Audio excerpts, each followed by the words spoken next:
Молчание ночи быстро течено, молчание ночи быстро течено. Elmo Kennedy O'Connor, or as most people know him, Bones, is a rapper, singer, and songwriter out of Howell, Michigan. Ever since his first release in 2010, he's built up a solid discography of over 80 albums, mixtapes, and EPs under several different aliases.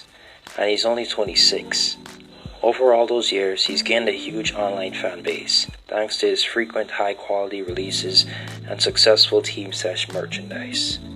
He achieved all that success while being independent, which eventually made him one of, if not the most influential artists in modern underground hip-hop. A huge part of the appeal of Bones' music is his versatility. In my opinion, he's one of the most versatile rappers ever.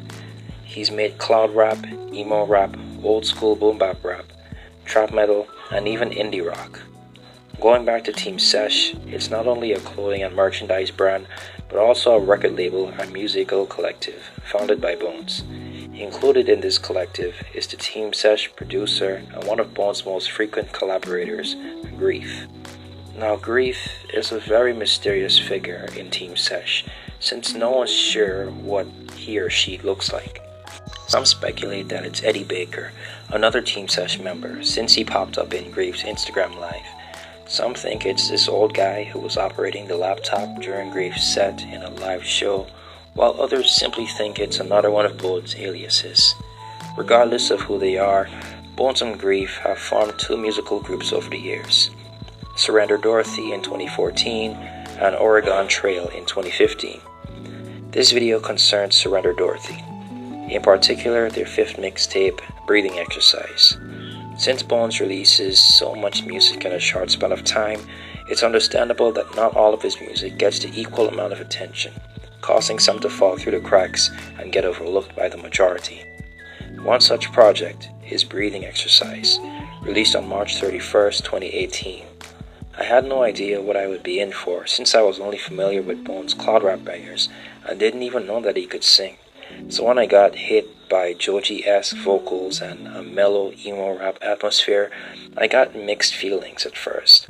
I found it easy to immediately like the more accessible songs like Lighthouses and If I Had the Words to Speak, but the others just weren't clicking with me. As a matter of fact, it took multiple listens for me to appreciate the whole tape, and now I think I understand why. Breathing Exercise is a very short project.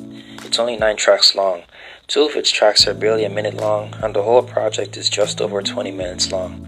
So songs like If I Had the Words to Speak, Lighthouses, and Tending to the Garden are on the longer side, making them feel like fully fleshed out songs, while songs like Be Careful Up There and The Best Version of Myself, which are 1 minute and 8 and 1 minute and 12 seconds, respectively, go by without achieving much of anything. At least that's how I felt on my first listen. So I picked out 2 or 3 of the longer tracks and practically forgot about the rest. That is, until I got the idea for this video and decided to go through it again to refresh my opinions. That's when it hit me.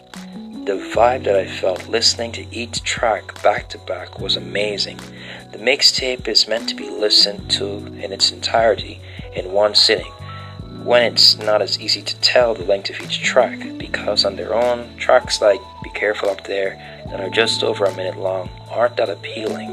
Now don't get me wrong, the shorter tracks are still great pieces of music, but I could never imagine listening to that song just by itself. Grief's production on the mixtape works in perfect harmony with Bones' singing style. The mixtape has a memorable, somber, chill atmosphere throughout it, but no 2 songs sounded the same. They each had their own distinguishable, unique sound. I especially liked the catchy up and down horns in Lighthouses and the moody, eerie guitar strings in Tending to the Garden. As I said before, Bones' voice sounds similar to Joji's throughout the project, but compared to Joji's, Bones' voice has some extra haziness to it, which not only allowed him to do some beautiful harmonies over the instrumentals, but also to give a ghostly effect to the simple but deep lyrics present in the project. I can see how some people might have a problem with his vocal delivery, because at times his voice registers down to a mumbly, at times unintelligible state, but that's not a problem for me. My advice is to try it for yourself and decide if it's something that bothers you. Breathing exercise may not be Bones or Grief's best work, but it is one of their most underrated projects that I definitely recommend that you check out. Thank you for watching. Don't forget to like, share, comment, subscribe, and hit the notification bell to know when I upload next. This has been Andre Darius, and I'll see you all next time.